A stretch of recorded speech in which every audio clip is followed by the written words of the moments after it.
Imaginez, on a une idée, on la tape en quelques mots, et hop, ça devient une vidéo super impressionnante. C'est un peu ça la promesse de Pika. C'est un outil d'IA qui est en train de tout changer, et aujourd'hui on va voir ensemble comment ça marche. Alors, voilà le plan de vol. On va d'abord comprendre les bases de Pika, puis on va plonger dans les fonctionnalités vraiment cool pour que chacun puisse libérer sa créativité. Bon, pour commencer, une question simple. Pourquoi Pika a été créé?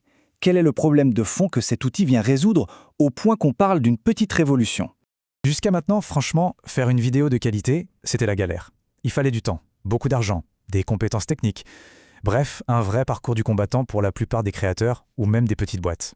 Eh bien, cette époque est terminée. Pika débarque et son but, c'est de tout simplifier, de rendre la création vidéo enfin accessible à n'importe qui.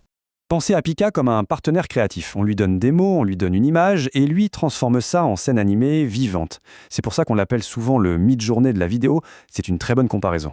Bon, à cette théorie, on passe à la pratique. Concrètement, comment on fait pour passer de cette fameuse idée à une vraie vidéo? On va voir les étapes ensemble, c'est très simple. Le processus a vraiment été pensé pour être hyper intuitif. Tout commence par une description, ce qu'on appelle un prompt. C'est vraiment la pierre angulaire de toute la création.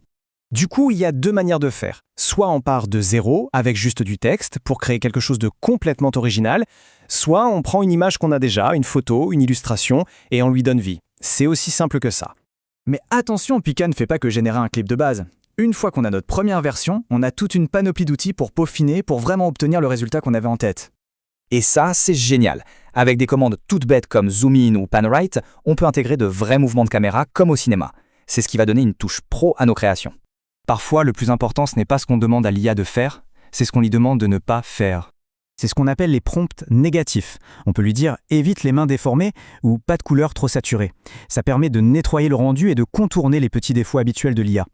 Alors une question qui revient tout le temps, c'est « Ok, mais les clips sont super courts, comment on fait des vidéos plus longues ?» Picalio a une solution toute simple pour ça. Et là, c'est super malin. On commence avec un petit clip de 3 secondes. Et puis, on a juste un bouton « Ajouter 4 secondes ». On clique et la vidéo s'allonge. On peut le refaire encore et encore. En fait, on construit sa scène petit à petit pour arriver à des séquences beaucoup plus longues. Allez, pour finir, on va jeter un œil aux fonctionnalités qui nous envoient directement dans le futur de la création vidéo. Et là, franchement, c'est assez bluffant. La fonction Expand Canvas, c'est dingue. Imaginez, on a une vidéo filmée à la verticale avec un smartphone. Eh bien, cet outil peut inventer ce qu'il y a sur les côtés pour la transformer en un format large cinématographique. Et avec Modifier Region, on peut carrément modifier un élément dans la vidéo. On peut sélectionner le petit champ d'un personnage et demander à Pika de changer sa couleur, ou même de lui ajouter des lunettes de soleil, tout ça alors que la vidéo est en train de jouer. C'est un pouvoir de création énorme. Et quand on y pense, il suffit de regarder la progression fulgurante de la génération d'images par IA ces derniers mois. On peut facilement imaginer que ce qu'on voit aujourd'hui avec la vidéo, ce n'est qu'un tout petit aperçu de ce qui nous attend. C'est le début d'une vraie révolution. Du coup, ça pose une question fascinante.